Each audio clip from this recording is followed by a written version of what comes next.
Good morning. I'm Sharon Alterman, and I have the great pleasure of interviewing Ruth Broder for the Leonard N. Simon's Oral History Project. Today is Wednesday, June the 22nd, and we're here at the Max M. Fisher Building.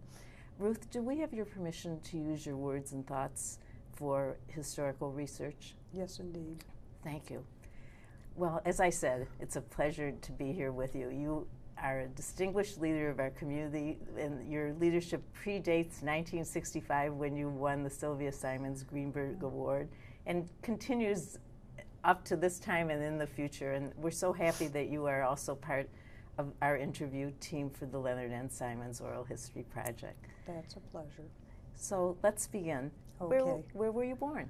I was born at Harper Hospital in Detroit many years ago, and spent my first 5 years living in Highland Park, which is where my mother and father both had lived at one time. So that was our first home.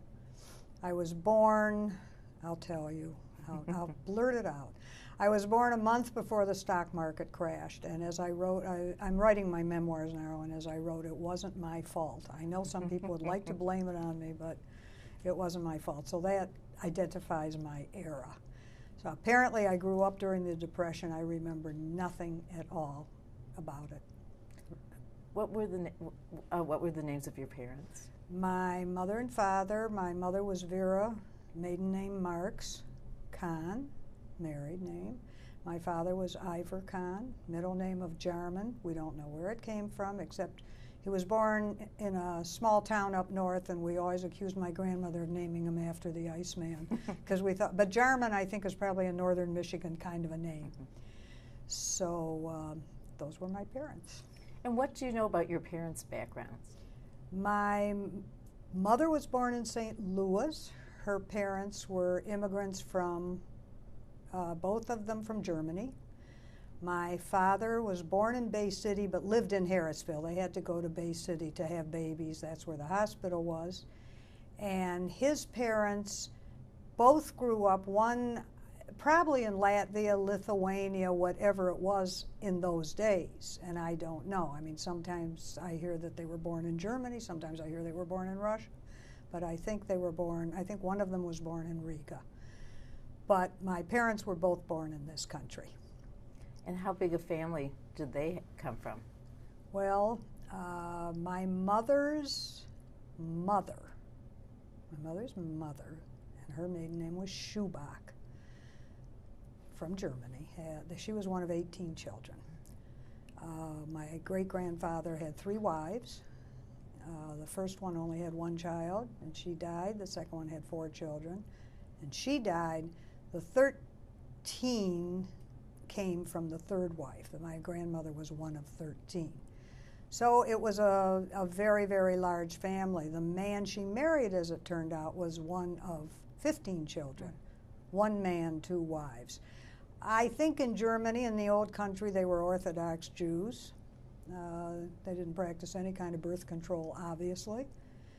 And very interesting things happened between, in the families because of the great span of years of these generations. And as it turns out, which I didn't know until a few years ago, my grandmother, Marks, and my grandfather, Marks, were cousins, probably 2nd or 3rd cousins. They were the same age, but from different generations. So we found that to be kind of an interesting fact, but they had normal children. I think 3 of their children died very young, so who knows? And when did they come to the United States? The Marks family started coming over here, we think, in the 1860s. There is rumor, and we can't narrow it down. We've gone back in the census as far as we can, that my great-grandfather may have come here with his first family. This is the Marks family, with his first 6 children. There were 6 by the first wife.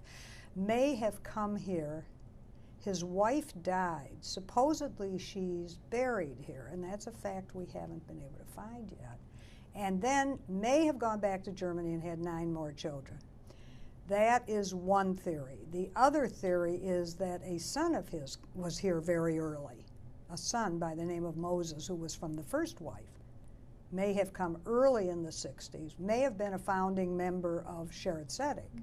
They were Reform Jews, but came as Orthodox Jews, became Reform Jews. My grandfather, who was one of the last of the second family, who was born in 1867, I know was born in Germany. I still hear his accent, and I was very young when he died. I can still hear him talking. And so therefore, either my great-grandfather didn't come until he brought the next 9 children, or he came and went back. And someday we hope to figure out this mystery. I have letters saying that the first scenario is what happened, is that he came, buried his first wife, went back, found another wife. And we may never find this out. That's for my son Hugh to dig out. He's the archivist in the family. About how many descendants would you say there are of this large clan? In the Marx family, I think there's probably close to 100. 1,000. We're in the 6th generation, probably the 7th generation. But there's people we don't know. They didn't all come to this country, but in the Schubach family, which was 18 children, lots and lots. The Marx family came to Detroit, and that's a name that was known here. It was Rabbi Marcus thought that, from UAHC, thought that the Marx family was the largest Jewish family in Detroit in that era. So of the 15 of the Marxes, 14 of them are buried in Detroit. So we know a lot about the Marx family. The Schubach family, my grandmother's family, apparently went to St. Louis. That's where my grandfather found her. He had gone there to work for a while and brought her back to Detroit. We think she's the only one that ever came to Detroit to live. So there are relatives, and they are all over the country. Probably we know of some we've found some in Great Britain too, so we know that. So between the Marx family and the Schubach family, that's 33 children in that generation. But the Marx family is the family of interest in Michigan. You mentioned that they were here so early, that they were community builders. Do you know what their involvement was? I don't know too much what they did in the community. There are papers that say my great-grandfather may have been the first kosher butcher in Detroit. I don't know how to confirm that. That he sold meat to the Union Army during the Civil War. I mean, these are things, Robert Rockaway, is that his name? Robert Rockaway knows something of the Marx family. I have never talked to him, so I don't know how much he knows. But they were there very early on, and I don't know how many Jews there were in Detroit in 1860. Not that many, no, maybe but we made up a lot of them. The Marx family made up a lot of them. In the book, The Jews of Detroit, we might be able to find that information. Yeah, I could. He has some tables and statistics. Yeah. Hugh is the one, my oldest son, who's digging up a lot of this stuff, and he looks at census reports. He found Moses Marx, who would be my grandfather's brother, one of the oldest. He may have been the second child, maybe the first child. Found him in the census reports of the 1860s. So we know he was here then.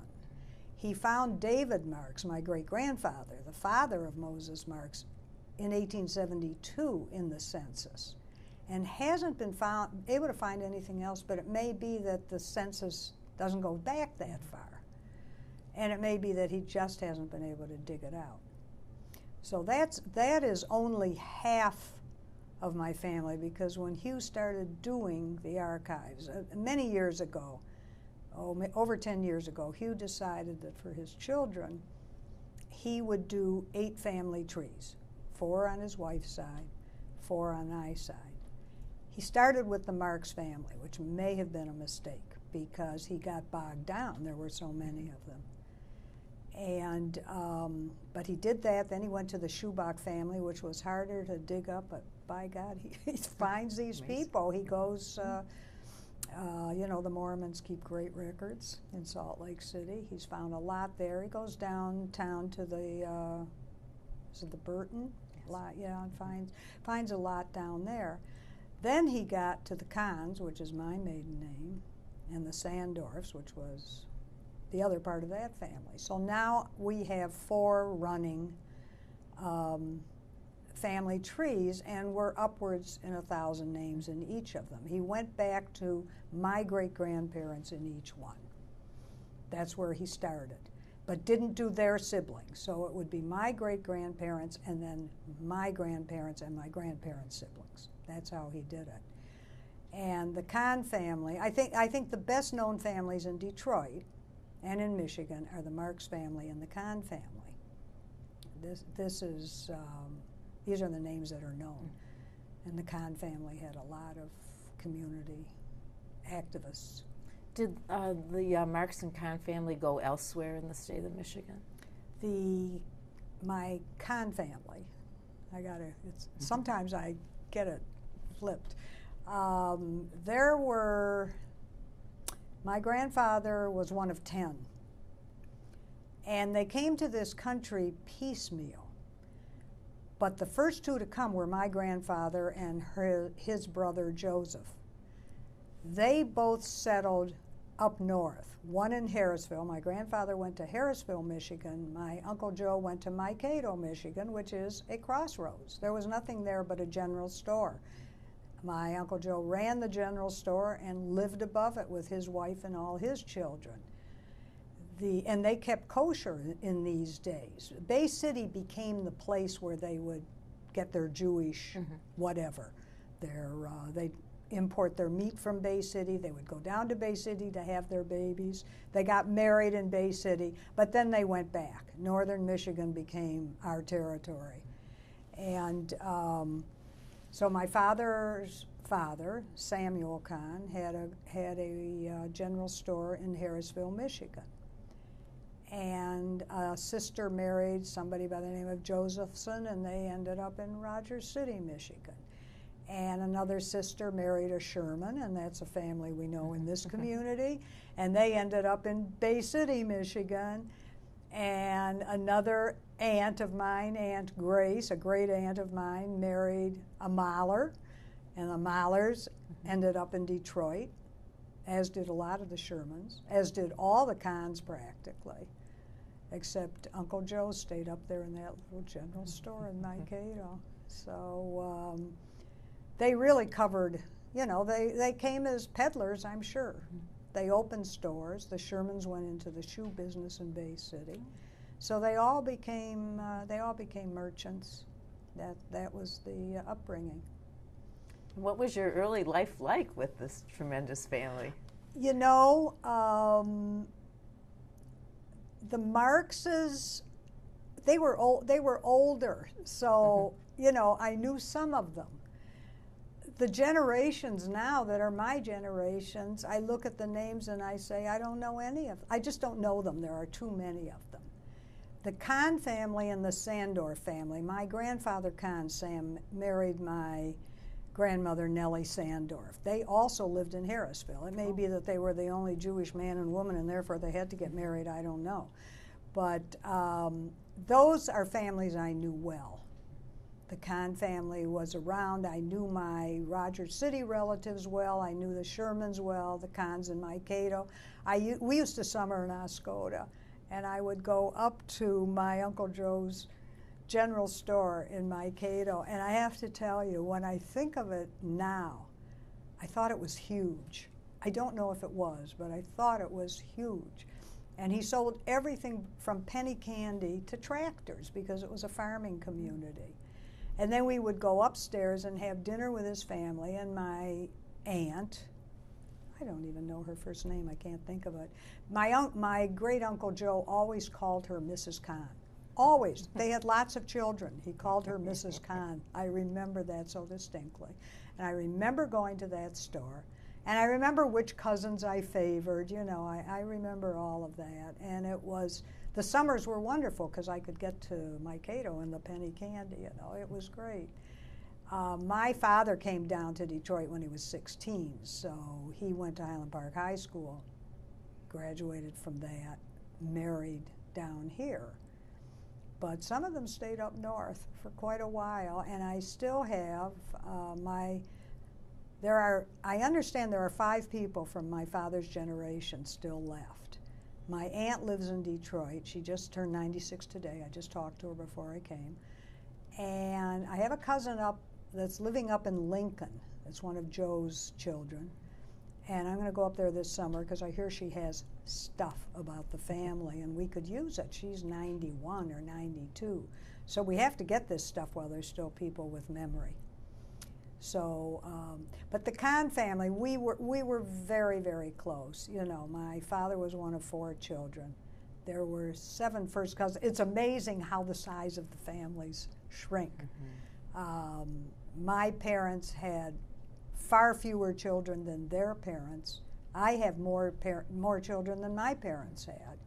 My children have fewer children than I have, so the generations go back and forth. But the Kahn family was the family I interacted with the most. How many siblings do you have? I only have 1. Mm-hmm. Yeah, there was a miscarriage in there somewhere. Nothing viable. So there were really only 2 of us. I have a brother who's still living. What is his name? Richard. Dick. I call Mm-hmm. him Dick. We still call him Dick. And what did your father do? My father was a merchant. I think he started out in the advertising business. This is interesting. This is, Mary Lou and I talk about this often. My father started out working with Leonard Simons. They both worked for somebody by the name of Hirschfeld. I think that was the name. And then I think Leonard partnered up with Larry Michelson. Mm-hmm. I'm not sure that my father went with them. I'm not sure when he left the advertising business and went in with his father. Mm-hmm. His father died in 32. So sometime between his graduation from college and when his father died, he went first into the advertising business but left it and went into my grandfather's business, which was a dry goods business in Highland Park, the Highland Park Dry Goods Store. And after that grandfather, Kahn, died very young, and I was 3 years old. I don't remember him at all. But my father eventually closed that store in Highland Park and opened children's clothing stores in 1940. So he was always a merchant, except for that short period of time in the advertising business. And my brother, until he retired, kept up those stores. So the merchant strain is very strong in our community, in our family. That's what we do. And what did your mother do? My mother was a school teacher. She went to Ypsilanti State Normal when it only took 2 years to become a teacher. And when they got married, my dad was making $25 a week and she was making $50 a week. Big deal. Which probably, maybe he went into business with my grandfather when we were born. I don't know, because that probably was not enough money. My mother didn't work. Women didn't work in those days. Not many, anyway. So she gave up teaching and took care of her children. Were your parents active in the Jewish community? My father never was high up in the organization, I don't think, but he always solicited for the campaign. That he always did. His father was a president of the Jewish orphanage when we had one, and was very active at Sheretz Tzedek. In fact, my grandfather was probably one of the first people to be buried from the main sanctuary of Sheretz Tzedek. That was very rare. I don't picture, my father really wasn't that active in the community. When the women's division, which we called it in those days, began, my mother was right there, right from the beginning. In fact, she never was president or campaign chair. She was a pre-campaign chair once, a co-chair with my mother-in-law, as it turned out. But my mother set me out I was 16 years old, and I'm trying to think where we lived then. Probably on Chicago Boulevard. And she set me out with a little kit. This was before Israel. And said, here are 5 women that live on Claremont, between Joy Road and Linwood. Go solicit them. I said, okay. No training, no nothing. Go get money from them for Palestine, for the Jews. And I said, okay. So I went on these upper flats on Claremont. And the first 4 were so poor, I took nothing. The 5th one was so poor, I gave her $1, and I left. And that was the end of soliciting them. The next year, she took me a little higher on the scale. It was either on Rochester or Genesee. I didn't do much better there either. I do remember my training was this. When I was in high school, I was very close friends of Golda Krolik's daughter, who was Judy Mayer at the time. And Golda used to have the meetings of the women's division, the fundraising, at her house. So I would go and sit on the steps. When you walked into the house, you went straight up the steps, and the living room was over there, and I'd sit on the steps. So the wall was between me and the living room. And she'd have all these women in here, and they were doing their pledging. And Dora Ehrlich was the card caller. And she would be flipping through her cards. I mean, I can almost see it because I'd kind of peek around, but I sure would listen to it. In those days, we announced our pledges out loud, and that's a long time ago. And I was always a firm believer in that. Not only that, I never knew any other way. I mean, when they told me I was going to go to a meeting and sign my card, I was shocked because I was used to getting up and announcing my pledge. And Dora Ehrlich, God love her, would have this whole stack of cards, and she'd call somebody's name, and they'd give their pledge, and she'd put it down. She'd call somebody else's name, and then she'd call a name, and they'd give their pledge, and she'd look at it, and she'd say, we'll come back to that one later, and put it at the bottom of the pile. And she would go back to it, and this is how Dora Ehrlich fundraised. There was no worker training in those days, nothing like that. We got up and announced our pledges, but there was always that policeman standing over us saying, you're giving enough or you're not giving enough. And believe me, I don't know what the pledges even were in those days. I mean, this is before I went to college. So where did you go to high school? I went to Highland Park High School, as did my brother, as did both my parents. We lived in Detroit at that point, but I paid tuition, got on the Hamilton streetcar every day, and went to school. What kinds of activities were you involved in as a high school student? I'm trying to think. I was a tomboy growing up. I was a good athlete, but I never got involved in athletics at school. And I had an interesting gang of friends. It was kind of an ethnic mix. There were a lot of Armenians in that school, and there were very few Jews. And, you know, I think I may have been in the Glee Club, but nothing is standing out. I mean, there's nothing that really stands out that I was doing other than studying. And I don't think I was real active in high school. But yet your mother thought that you had the ability to go out and solicit at 16. At 16, right, yeah. Well, I don't even know if it was ability. The interesting thing about the way that the women's division was formed was that it started at a certain time. It wasn't there before, and then it was there. And therefore, mothers and daughters started at the same time. It wasn't like it is now, where you get married and you're working in the Federation, and maybe 25 years later your child will work in the Federation. It wasn't like that then. We all started at the same time. And so my career at the Federation started very young, but started when my mother did. And I think that's, you know, that it was just a different era. My mother worked very closely with, now I'm blanking, Shirley Harris's mother. And they worked very closely together, and somehow or other Shirley and I were always paired. We co-chaired a lot of things together going up the campaign structure. It was interesting. And I always concentrated on the campaign more than education. I liked it better. There wasn't as much education then as there is now anyway.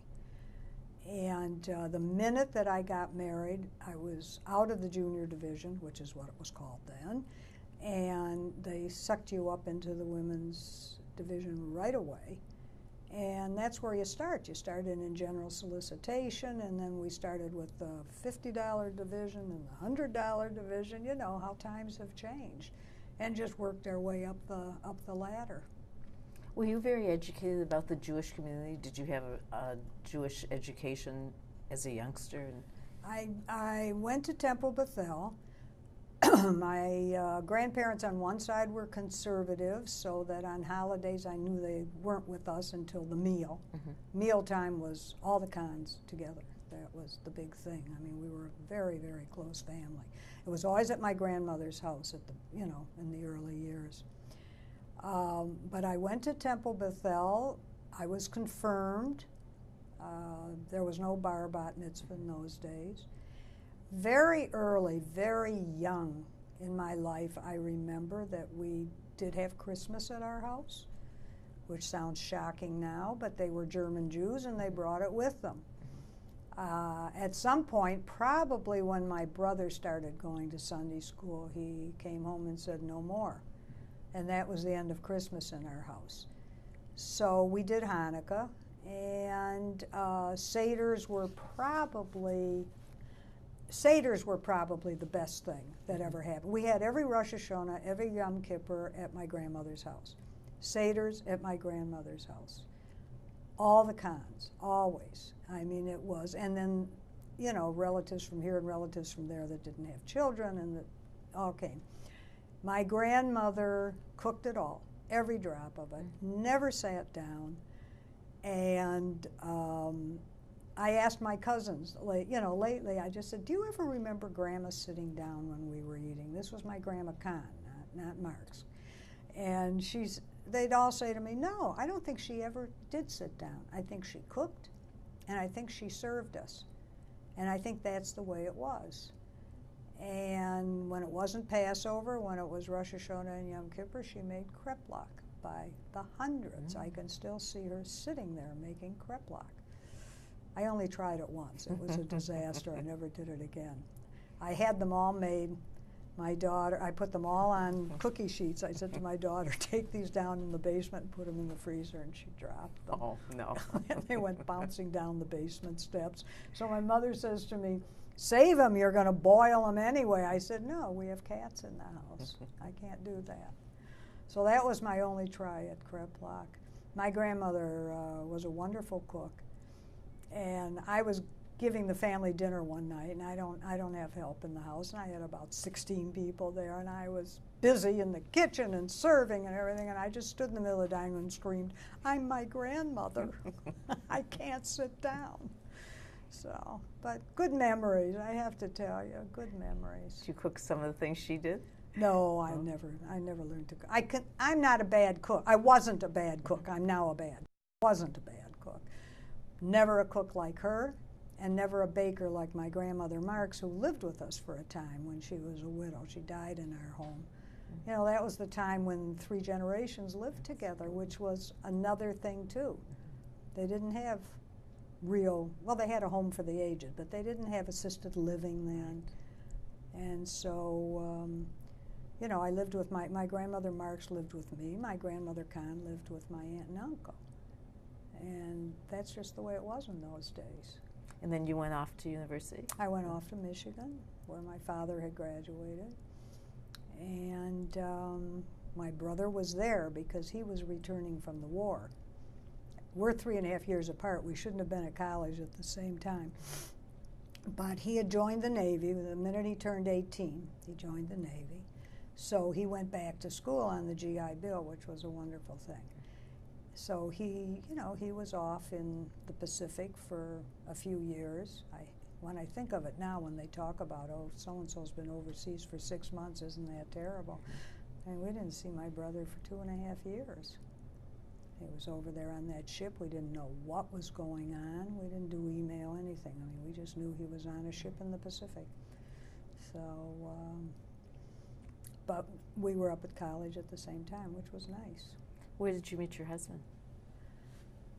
I probably knew him at one time when we were younger, but we started dating in 1953. I had been out of college a couple years and had gone to work. And he just called me once, and it wasn't an unfamiliar name. And we started to date, and then my cousin and I went off to Europe for 8 weeks.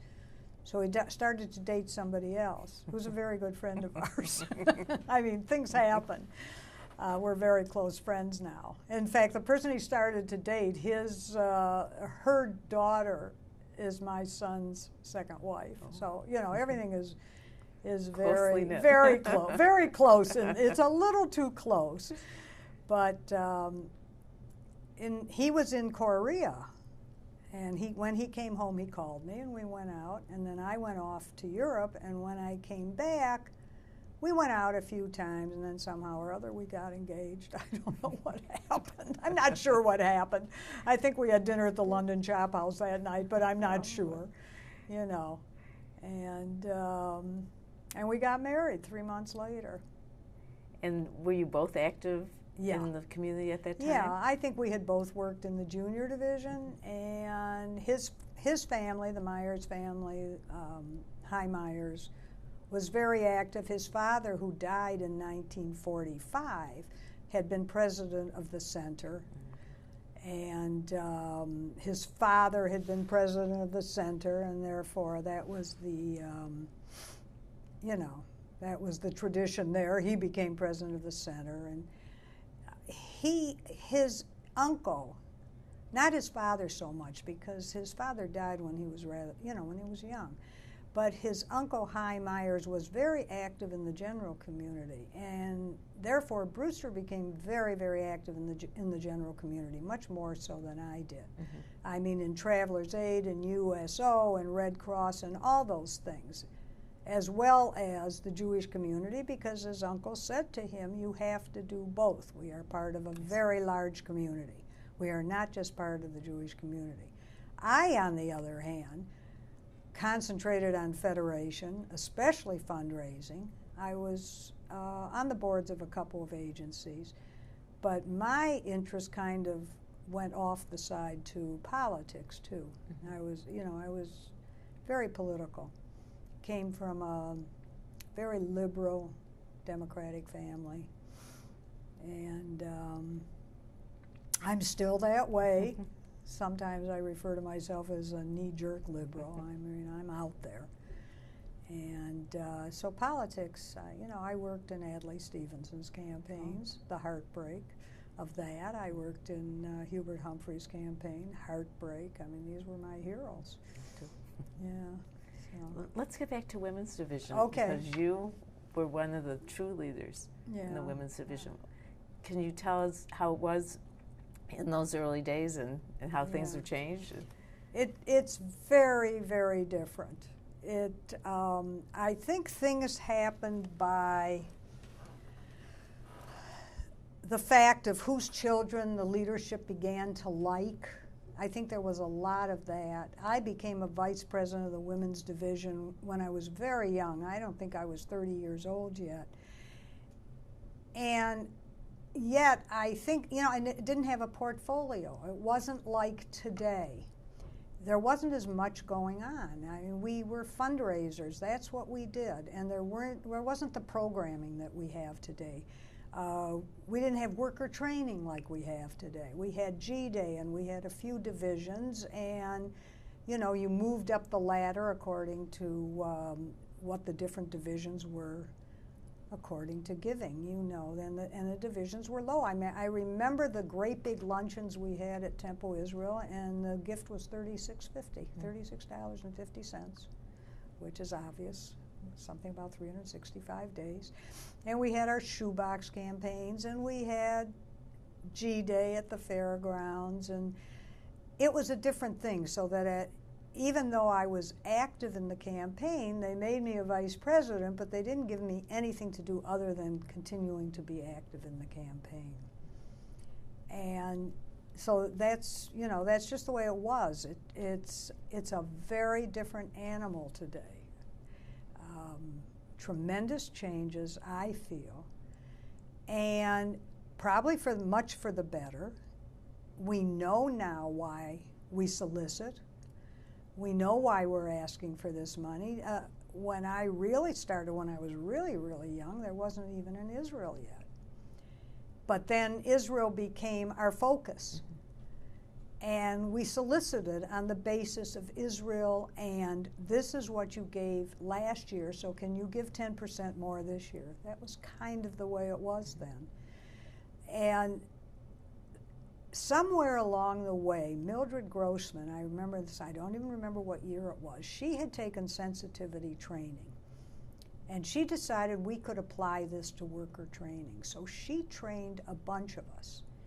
And worker training for women, the men, of course, didn't do this. The men solicited an entirely different way. This is what you'll give, and I don't like what you're giving, and you've got to give what I'm giving, and blah, blah, blah. But the women began with training. And I was chairman of worker training for the women at some stage, way back then. I don't remember what year. And what we were trained by Mildred to do was to sit around a table of 10 people and talk about our feelings about being Jewish, about Israel, about our community. And we translated that into worker training so that we would and we would do this in homes, that if we had 50 people, we'd put 10 people each around 5 tables.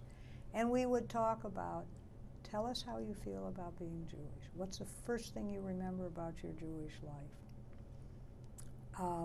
Tell us how you feel about Israel.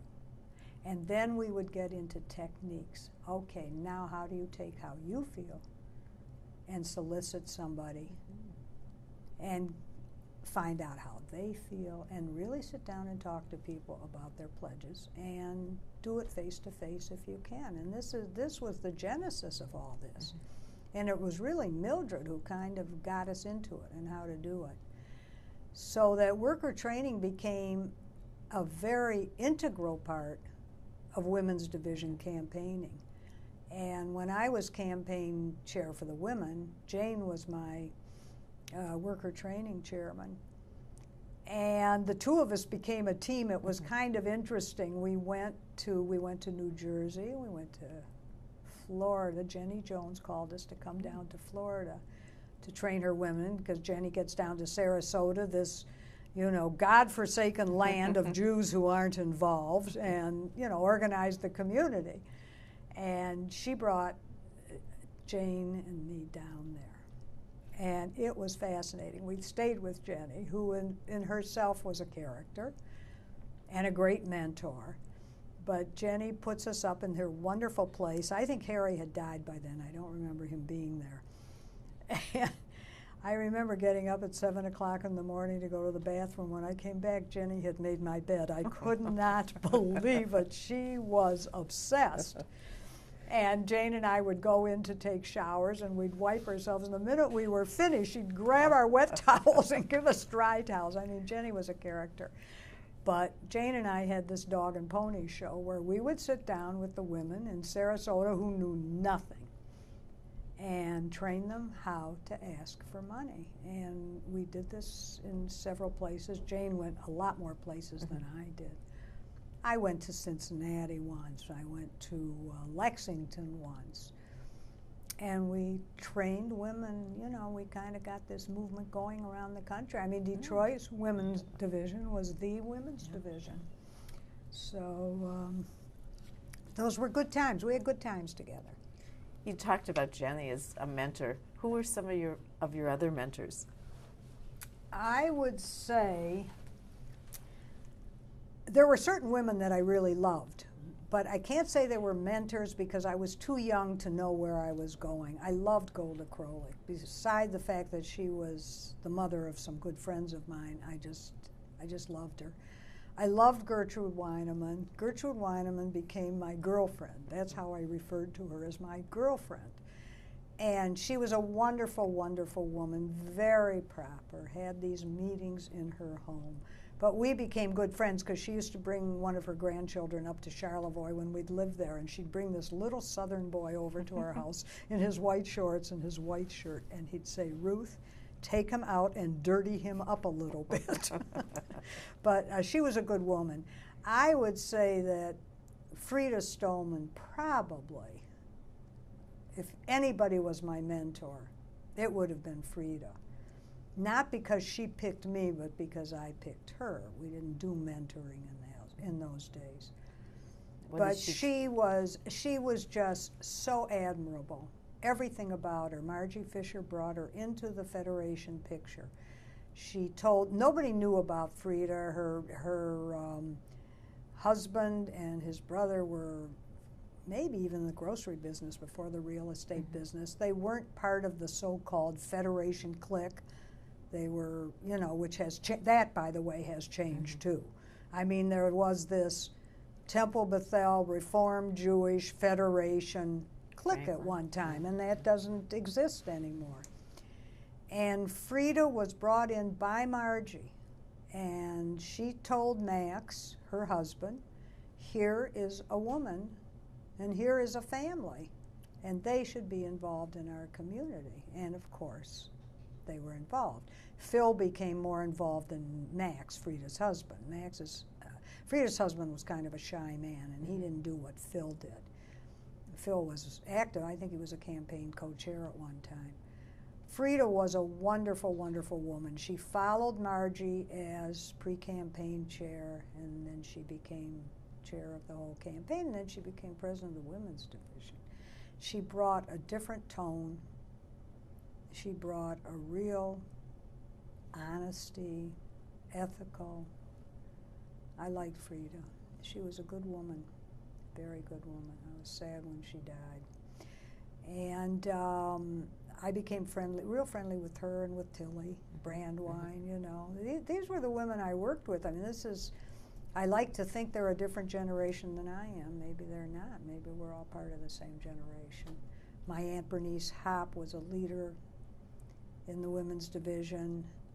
Had they had a woman become president of the Federation way back then, I would guess that my Aunt Bernice might have been one of them, that Frida might have been one of them, that Tilly might have been one of them. It took a long, long time to recognize how marvelous the women were at this job, which is fundraising.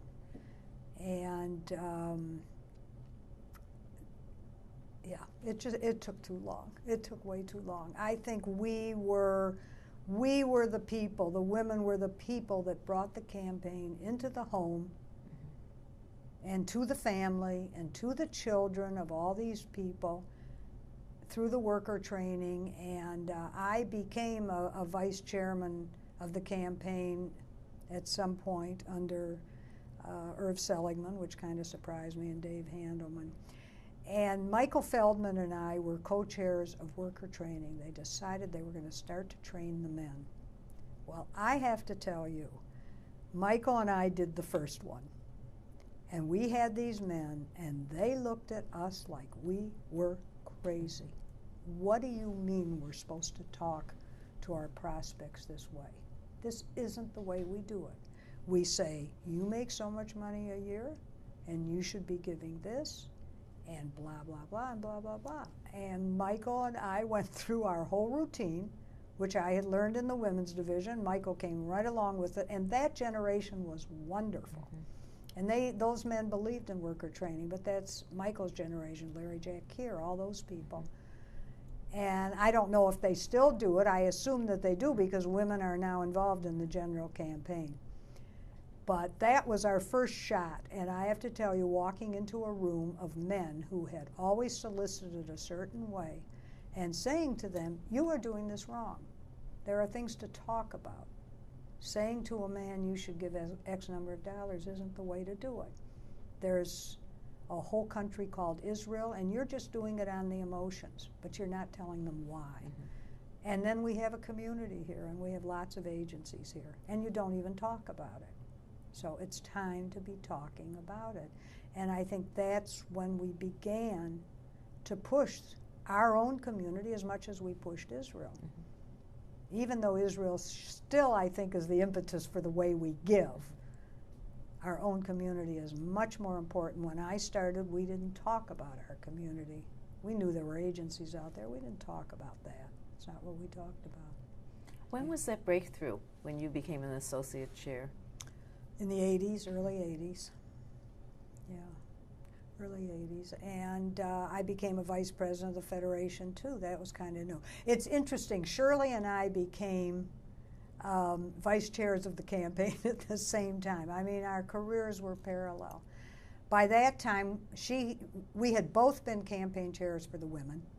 She had been president of the women's division. I had been offered the job and turned it down, which I'm kind of happy that I did, because had I not turned it down, I would not have been able to go to work full-time for Carl Levin, which was another career for me. But I think what happened, and I think the reason, and Shirley went back into the insurance business after she was president. I think the reason that the men accepted the two of us, and we were the first to break into that campaign structure, was the fact that we were both working women. And the only time we could come to meetings was 7:30 in the morning, just like they, just like they did. That's when the meetings were, 7:30, 8 o'clock in the morning. And I think we gained respectability, and it made us valuable, the fact that we were women who worked. And it was interesting because it worked for me two ways. It made my transfer into the general campaign very easy, because I was a working woman working for a United States senator. And it made things very good for Carl that I was very close, this close to the Jewish community in Detroit. That was really something that he needed, because at that time he was known because he had been on the city council. His brother had run for governor. But he needed that push into the community for many, many reasons, including dollars. And the way I got to work for Carl actually is working on his first campaign in 1978 for Senate. And he apparently went to Joyce Cohn and said to her, I need to find a fundraiser. I have two women working for me, but they don't know how to raise money. And Joyce said to him, you need a UJA fundraiser who knows how to raise money, call Ruth Broder. And I turned him down the first couple times, and then I said, okay, this was during the primary election in 78. I said, okay, I will come and I will do your fundraising. I will work for you only during the primary. I will do it as a volunteer, and I will only work for you 3 days a week. And because I really didn't want to work, I still have one child at home. And somehow or other it grew into a career. Because I was hooked. I was hooked. Let's go back and talk a little bit about your children, then we'll talk about Carl. Okay. He's one of my children. That's how I treated him anyway. Yeah. Who are your children? Hugh is our eldest, and he just turned 50. I can't believe it. And he has 3 children. He was married and divorced and is remarried.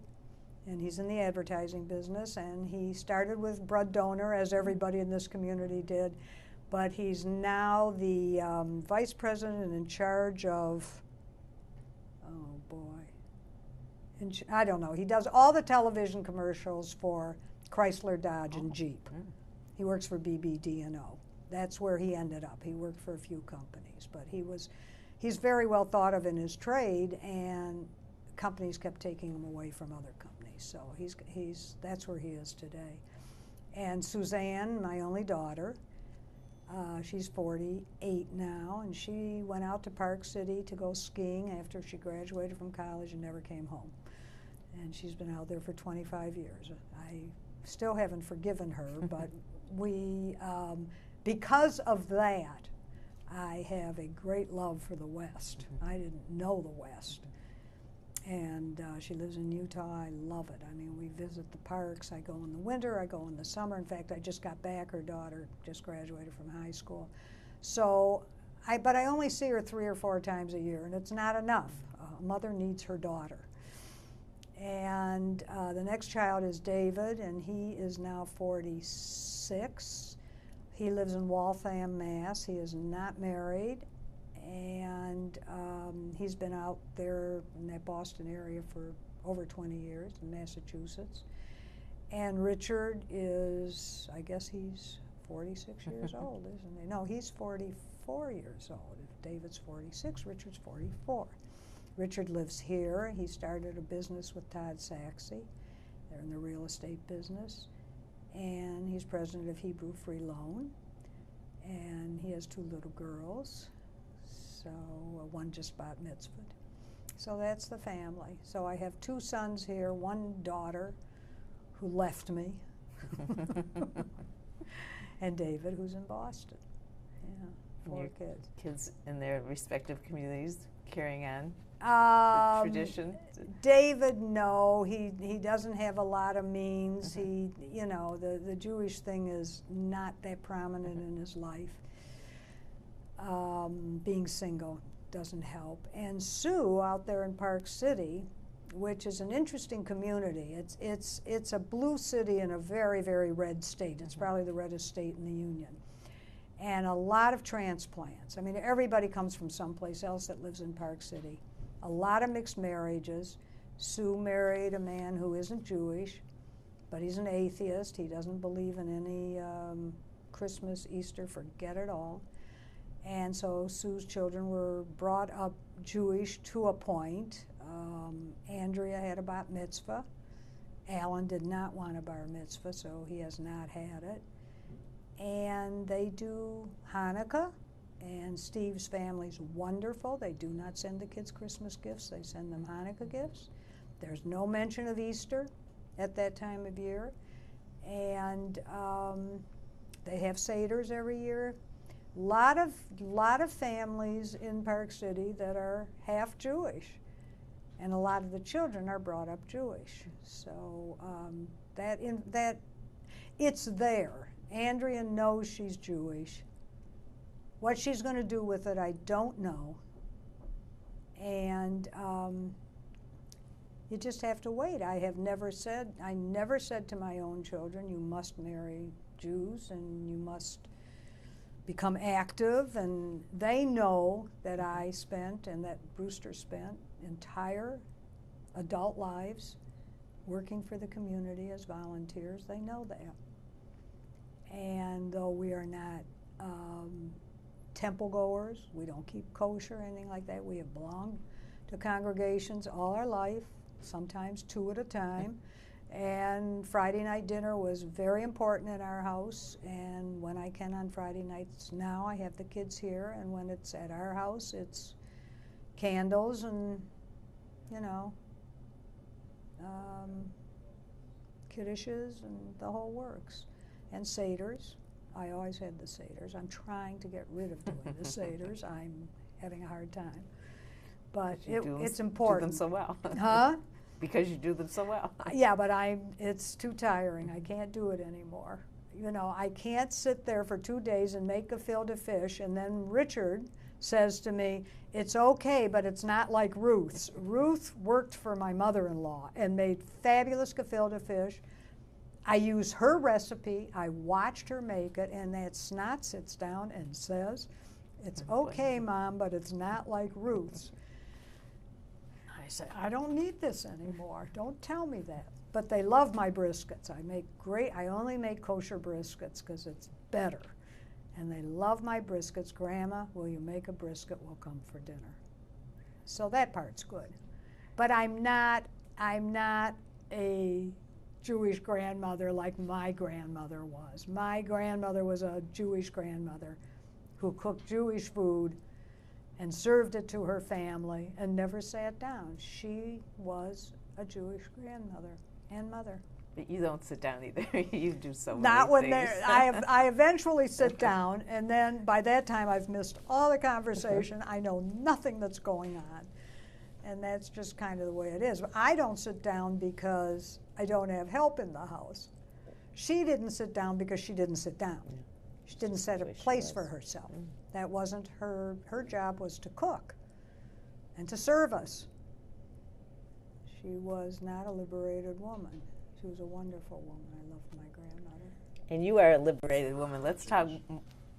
Where were we? We were just going to talk about your time with Carl. So Okay. let's just, before we run the tape, so we'll talk about. I don't remember the last thing we said. What was the last thing I said? You were talking about your grandmother and the Oh, fact that yes. she wasn't a liberated woman, and I said, but you are, and let's talk about Carl and how your years in Washington and here with him, and what did you do? I went to work for Carl in '78 in the campaign, and for his first 4 campaigns, his first one and his first 3 re-election campaigns, I was his fundraiser. So even though I went onto the Senate staff after the first campaign, when he first became a senator, I had to go off staff when I did fundraising. So there were times when I wasn't on the Senate staff anymore because I went back to be in charge of his fundraising. When he asked me to come to work for him, I kind of looked at him because the campaign was over, and I said, "What is there to do?" I said, "I can't come to Washington." He said, "I'm going to have a Michigan office." He said, "I'm going to have offices all over Michigan. I need you to come and work for me." And I said, "Well, okay, I'll interview." It was a strange interview. In the first place, I was older than anybody that worked on that campaign. Mm-hmm.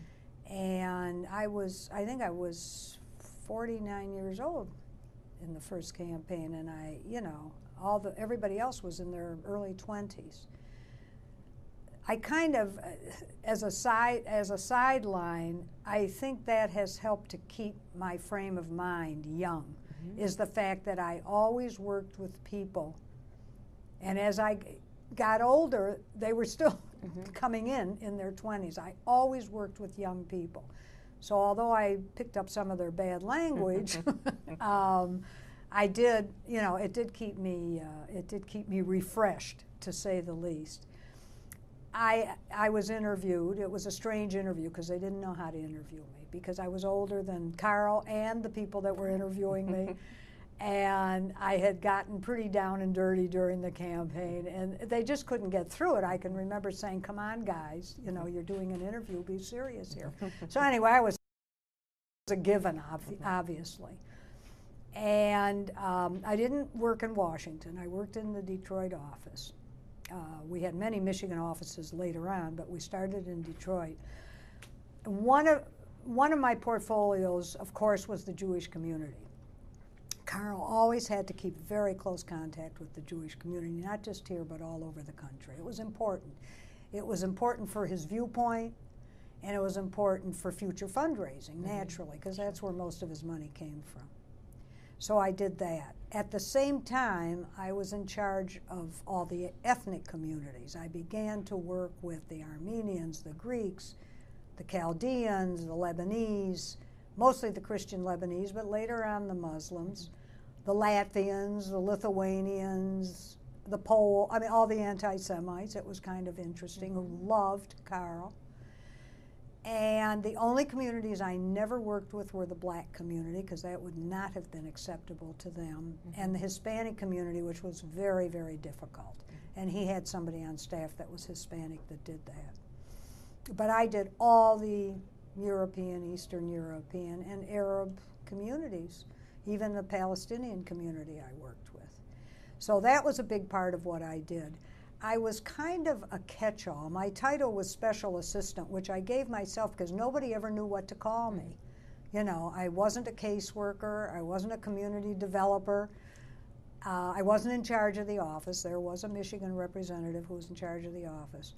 So I was really a special assistant to the senator and basacally worked for him, even though the person in the Michigan office was my so-called supervisor. And things expanded. As different things would happen, Carl would call me into it.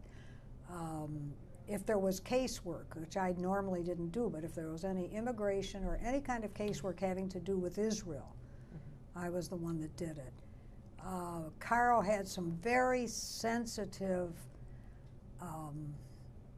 cases about people who had become criminals, who he had known from the Detroit community, and some who went to prison, one who arrived in our office one day with a gun, you know, that kind of stuff. He put me in charge of those people. That was lucky you. Lucky me. If there was anything to do with the courts, anything like that, he would have me do it. And it just expanded. If there was anything at all political that had to do, other than his own campaign, during his own campaigns, I had to go off staff and do his fundraising. But if there was anything political that was happening, a senator was coming to town to raise money, I was authorized. He is allowed to have one person, according to Senate rules, who does political work for him when he's not in a campaign, because he doesn't have a campaign staff then. So that was my job also, is to do all that political stuff. And this is how I came to know so many of the senators. And this is how I came to know, you know, community leaders all over the country. What helped me was the fact that I was related to people in a lot of these cities. The other thing that helped me was that I was on the National Women's Board for a time when I was the campaign chair for the Women's Division. So I knew people all over the country, and there was a network. There's a real network of Jewish people who give money to senators like Carl Levin, especially Jewish senators. I mean, he was at a great advantage in the Jewish community. And in the second and third campaigns, I would travel with him to Philadelphia, New York, Cincinnati, Los Angeles, San Francisco, all around the country to raise money. I didn't have to do it in the fourth campaign. I mean, by that time, he could do these things by himself. But I remember in the first campaign, Alan Cranston calling up and saying, I'd like Senator Levin to come to California. This is in '78. I said, what? He said, I'd like to raise money for Senator Levin. And we sent him out there, and he was so excited. He was so we were all so naive during that campaign. We really were all naive. I mean, there was only one person on the whole campaign staff who had ever worked in a political campaign. The rest of us were novices. And we sent him out to California, and he came back with money. It was very exciting. In the first campaign, we raised altogether between the primary and the general campaign $1 million, which we thought was a lot of money. Later on, it would be $6 million and $7 million, you know. It became big stuff. But the in-between years were just as interesting as the campaigns, because I loved working with the ethnic communities. What kinds of things did you do with them? There were always issues. There are always issues with ethnics. I mean, you know, and especially the Arab community, they're no different than the Jewish community. They're emotional. And they would have events. They would invite Carl. Carl couldn't go. I would have to go and speak for him, give little talks. They would call me when they had problems. So if it was casework at the beginning, they would call me.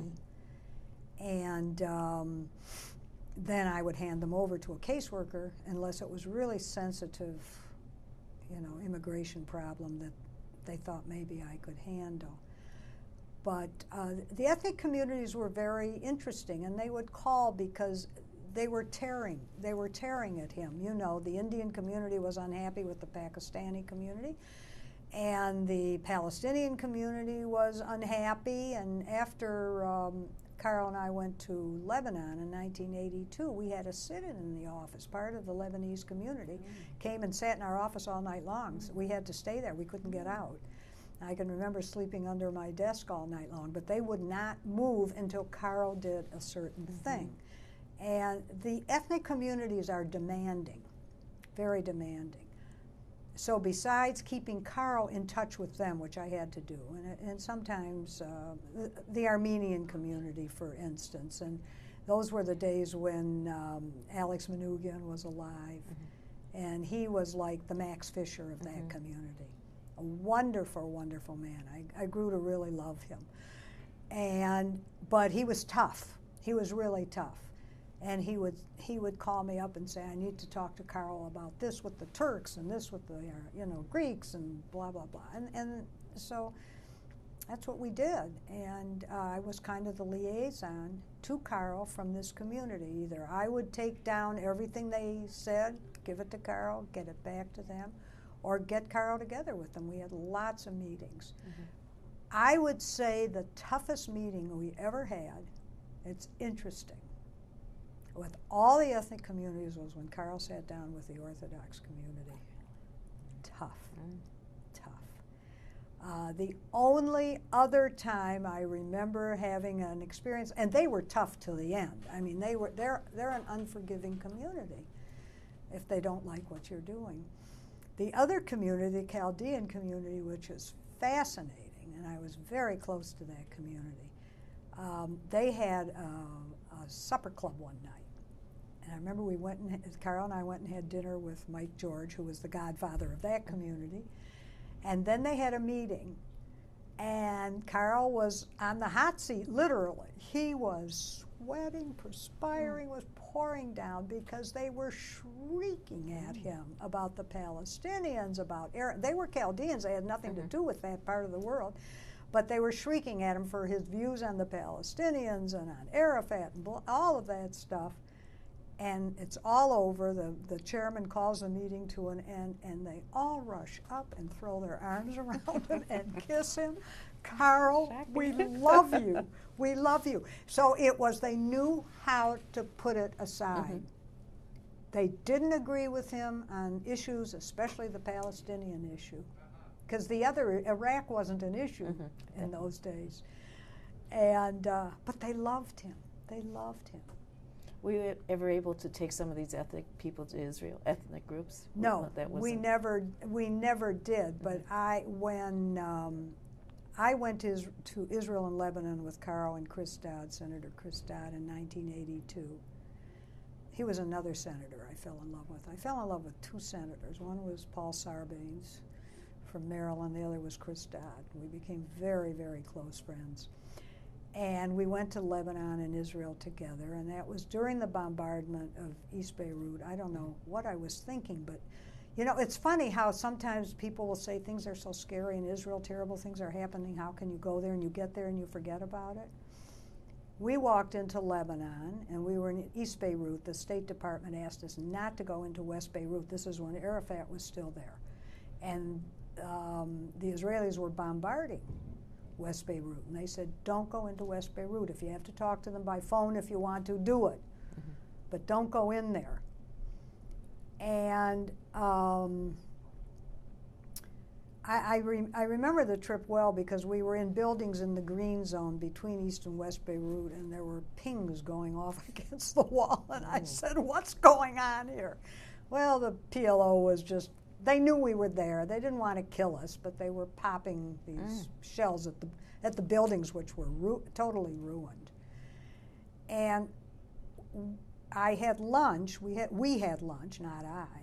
We had lunch with Jamael. I can't remember his first name now. Who was the president of Lebanon? They have a Christian president and a Muslim prime minister. And we ate at this wonderful one. The food in East Beirut was, you know, it's French, Lebanese food. And I sat next to him. That's what you do. I was the only woman, and I sat to his right. And 1 week later, we were home. He was blown to pieces by a bomb. And it's just like, you don't think when you're there, what am I doing here? But when you get home, you say, what was I doing there? And we met with Begin. This was one of the most wonderful meetings I've ever had. We met with Begin, and it was just Chris Dodd and Carl and myself and one of his aides. And Begin was sitting on the couch when we walked in, and Carl and Chris sat next to him. And I did what I always do when I'm with Carl. I go to the back of the room. I like to get the long view, the total view, so I can keep my eye on everything, and I can also give him the time's out sign when he should stop talking. And Begin looks at me, and takes his finger and beckons me and says, goes like this, come and sit next to me. And I was horrified because I thought Carl was just going to be, you know, very angry with me, but there was nothing I could do. Mm-hmm. And so I sit down next to him, and he says to me, leans over and says to me, no one else heard him, don't you think I'm the ugliest man you've ever seen? I didn't know what to do. But this meeting apparently was on Ted Koppel's show. Oh. People told me they saw me sitting Really? next to Begin. I never saw it. I wasn't aware of it. But that was a very, very meaningful trip. That was one of my highlights, and I wrote 2 big, long notebooks about it, which I still have. I should drag it out and read it. Because we went to Tyre, which was a Catholic city, and Chris Dodd went to church there.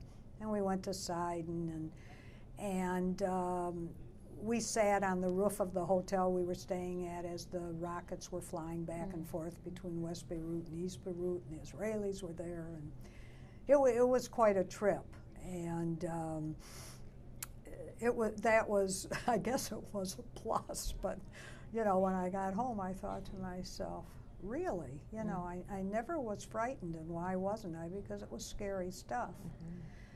There were really, I had 2 highlights with real highlights. I had a lot of highlights. The other one was the AWACS sale, which came up very early in Carl's first term. And he had said to me once, I must have been close to the second election though, and he had said to me something about, are you going to fundraise for me again? And I said, yes, and I'll do a very good job, but there's a quid pro quo. And he said, what is it? I said, I want to be on the floor of the Senate when they have the AWACS vote. He had to get permission, because you don't take staff. You can take 1 staff with you, and he had to take his, you know, his real staff from Washington. And they pulled a chair up, and I sat right down next to him. And if you've ever watched them vote on C-SPAN, you notice that the senators run in and vote and run out. For this particular vote, there were 100 senators on the floor hanging around. Or if they came in late, they didn't run out, they waited. And it was a very meaningful vote. And I remember distinctly, because I was standing there when Zirinsky came in, who was a Jewish senator from out west, who was a Republican, and wanted to vote against it because he was Jewish, but couldn't because the vote was that close, and was one of the last ones to vote. And I can remember Bob Dole saying to him, that's good, Ed, you did the right thing. So I thought, oh, yeah, you know, we thought the Jews at least would hang together. But he was a Republican. He had to hang with his party. That's the way it was. So there were those kinds of things that happened. I mean, it was a very fascinating interlude in my life to do this.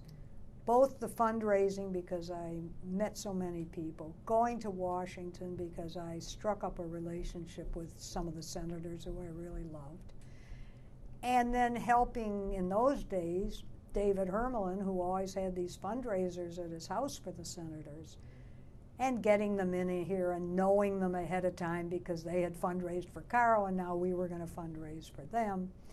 So it was a big thing. And then when I left Carl in 1993, I said, okay, this is it. He gave me a wonderful luncheon at the Detroit Club and had members of the ethnic communities who I'd worked with. The Indians, I forgot about the Indians, not the Asian Indians, who were a wonderful community. Dyed-in-the-wool Democrats, all of them. And then in 94, when did he run again?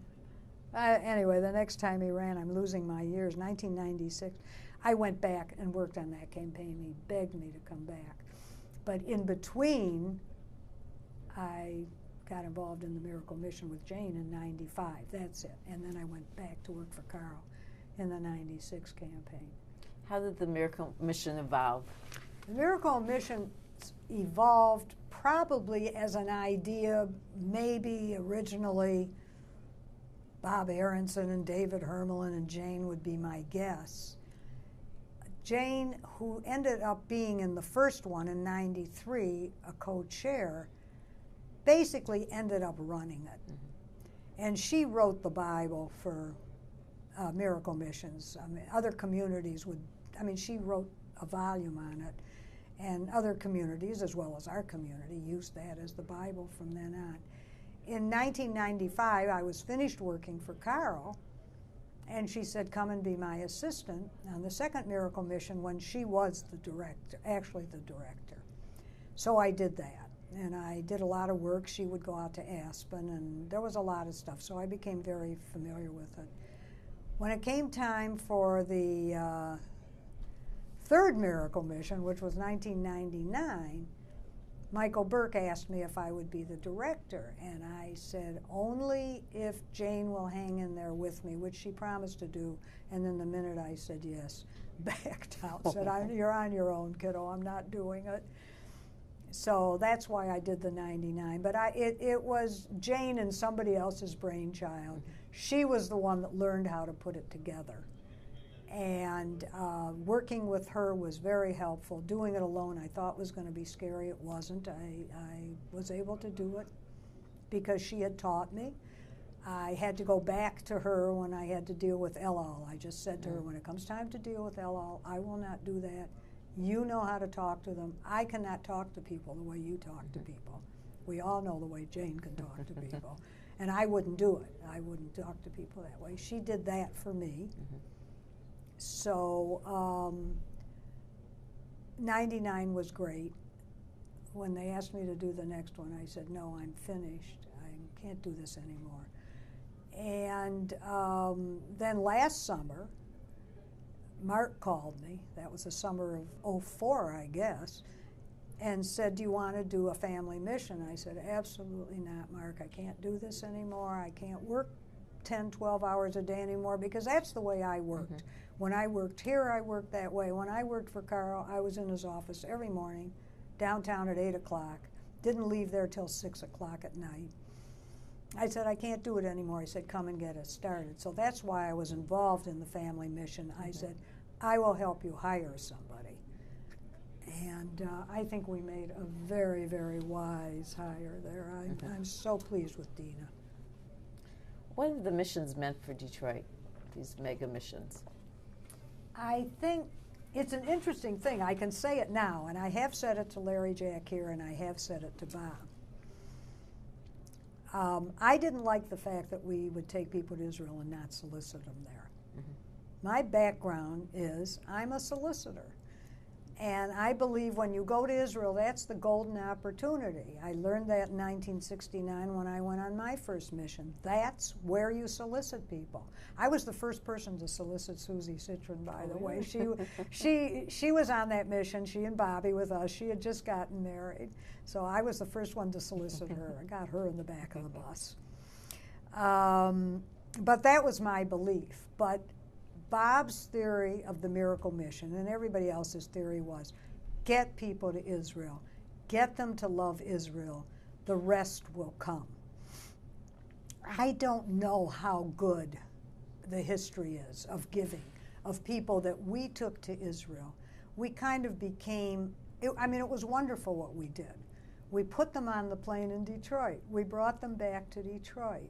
We got them to love Israel, and we didn't ask them for money until they got home. So I don't know the history of their giving, whether they gave that first year because they were enamored and never gave again. There are couples that have been on all 4 missions. We know it worked for them. There are people that have always given. We know it works for them. I know it works to give in Israel, having been on enough missions, solicited enough people in Israel. Been solicited in Israel. I was taken to the back of the bus by David Mondry and Marvin Goldman on one mission when we went to Poland first and then Israel. I've never had an experience like that in my life. What was it like? It was rough. Really? I mean, I didn't have a lot of money, and I wouldn't give Brewster's money. It was always my money. And I had just begun to earn money. That was in 1980. I had just been working for Carl a couple years, so I could do better than I had done, but not as well as I had done way back. But they were brutal. They aren't, oh, Ruth, this nice little woman, we're going to be easy on you. No way. I was one of the gang. one of the gang. I was chairman of the missions committee in 1980. I had been to Poland and Romania in 1975. I had been to Auschwitz, which is a life-altering experience. I convinced David and Marvin that they had to go to Poland. David had promised his father he would never go to Poland. I said, you have to go to Poland and then to Israel. You have to take the community. You are campaign chairs.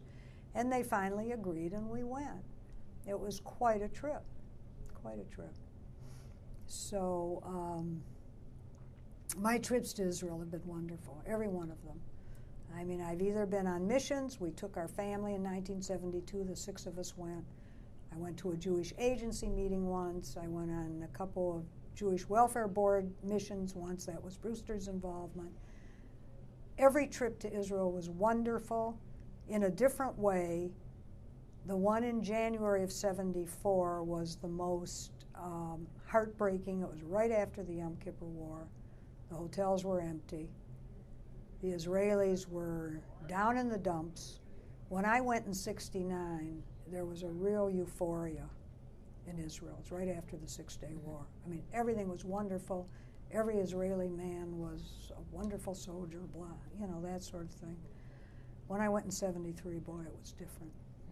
It was so different. I mean, it was like all the warts came out, and everything that was wrong showed up.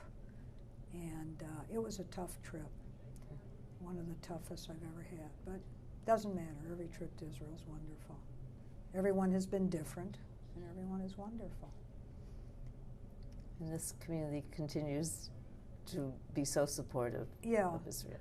We do a wonderful job with missions in this community. And this community went to Israel after the Intifada started. Nobody else was going. I didn't go on that trip. There was a reason I couldn't go. I don't remember what it is now. For some reason, Detroit went. Detroit participated. Detroit was always there.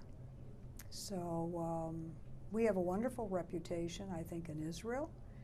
I think our women's division has a wonderful reputation around the country, still does. We still consider ourselves the best. And I think the Detroit community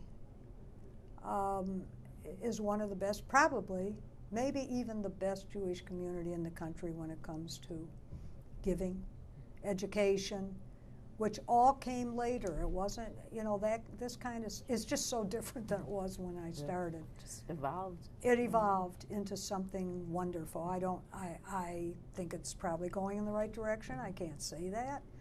I sometimes think we're involved in too much, because I've always felt that our main purpose in being here is to fundraise. That has always been my feeling. I think that's why Larry Jack here and I would get into arguments. I'd say, I can't stand the thought that we are taking 400, 600, 800 people to Israel and not soliciting. That's not the purpose of the trip, Ruth. No, we used to get into our arguments about it. I can understand that. Yeah. And why aren't we announcing our gifts out loud at all these meetings I'm going to? I can't stand this, because that's not the way I was brought up. But it's a different time. It's a different group of people. What do you think our challenges are as a community? Just a minute.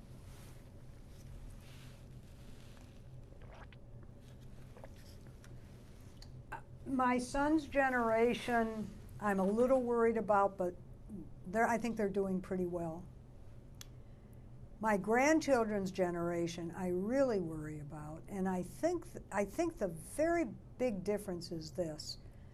When I grew up, and when I finally realized, when I got interested, when I got into college and after that, we had the Holocaust and we had the creation of the State of Israel. And those things were at our core as Jews.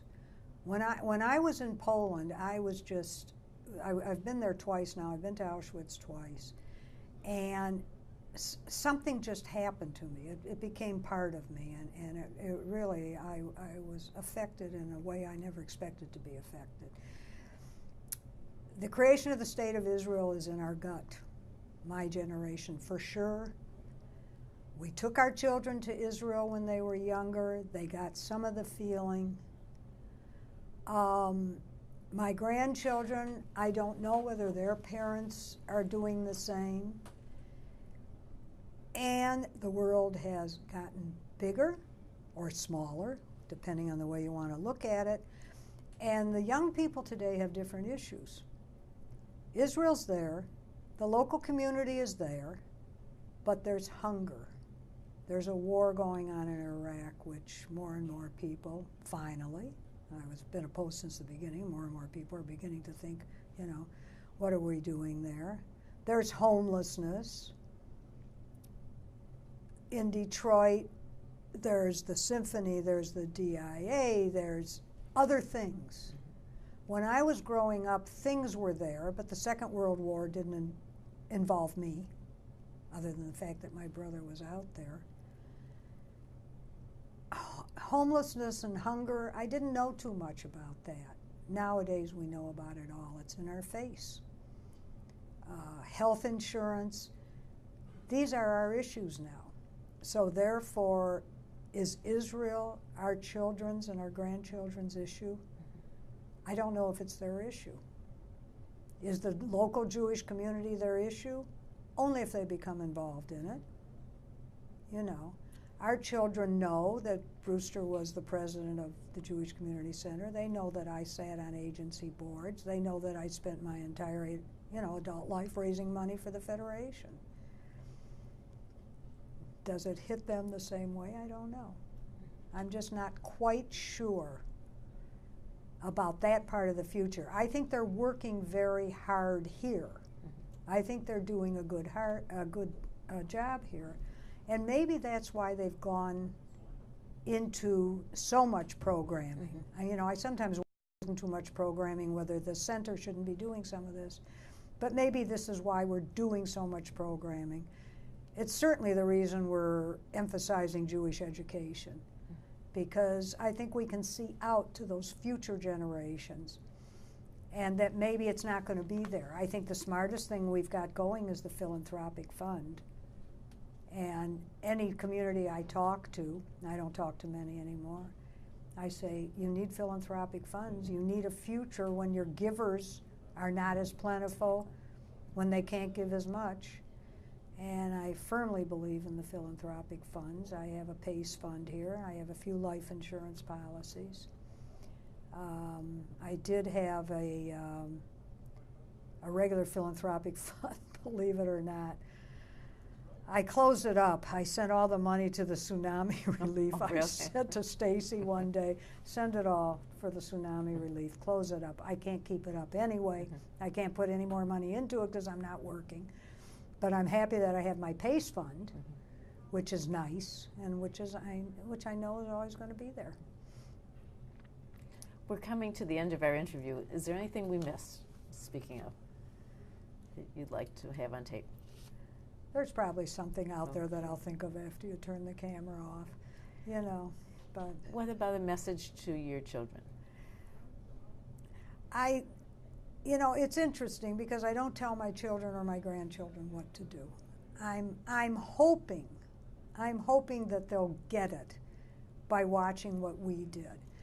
I became what I am because of my parents. They never said to me, except my mother who said, get out there and solicit when I was 16. They never said to me, do this.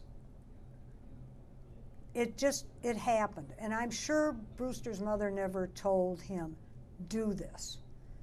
It just kind of happened.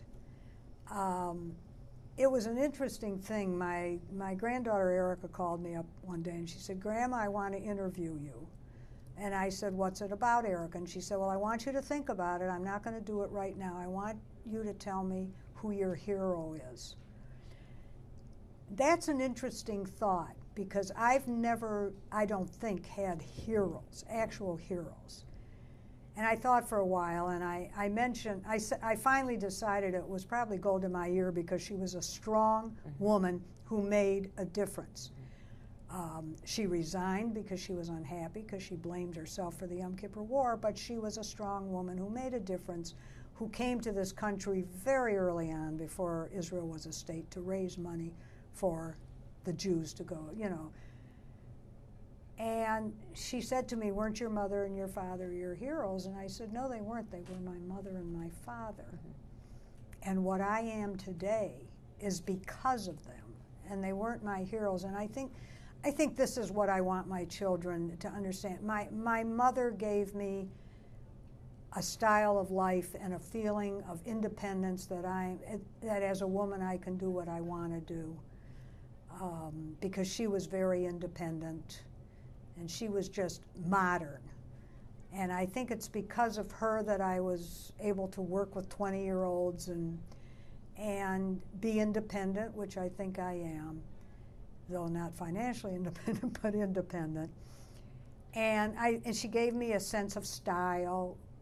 She was just a wonderful woman. My father, and she also taught me to love licorice and red raspberries and peanuts. That was the other thing she did, and that was very important in my life. I'm still a nosher.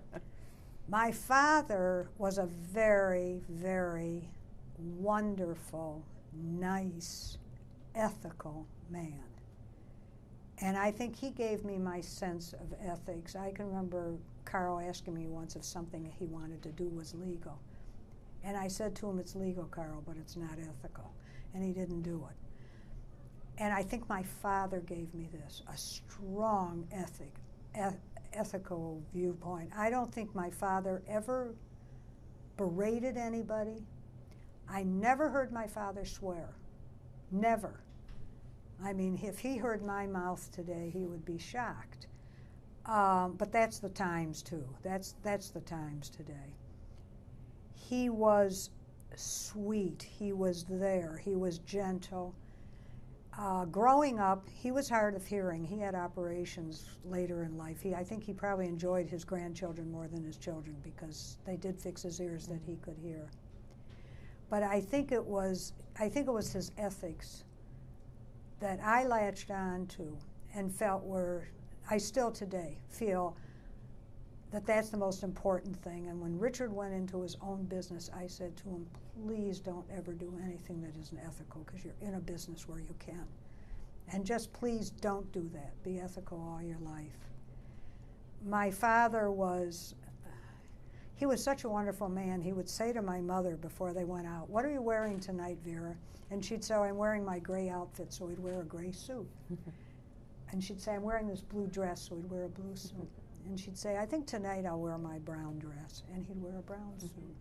He complimented her. He stood next to her, complimented her. He was a lovely, lovely man. My brother is the same way. So I think that's what I want my children to get. Try to be like we are. Try to be active, try to be ethical. But I'm not sure I want to say that to them. I think I want them to catch on. I'm sure they have. Well, I hope so. Thank you, Ruth. I really enjoyed this interview. And thank you for your work as an interviewer. Thank you. Are we?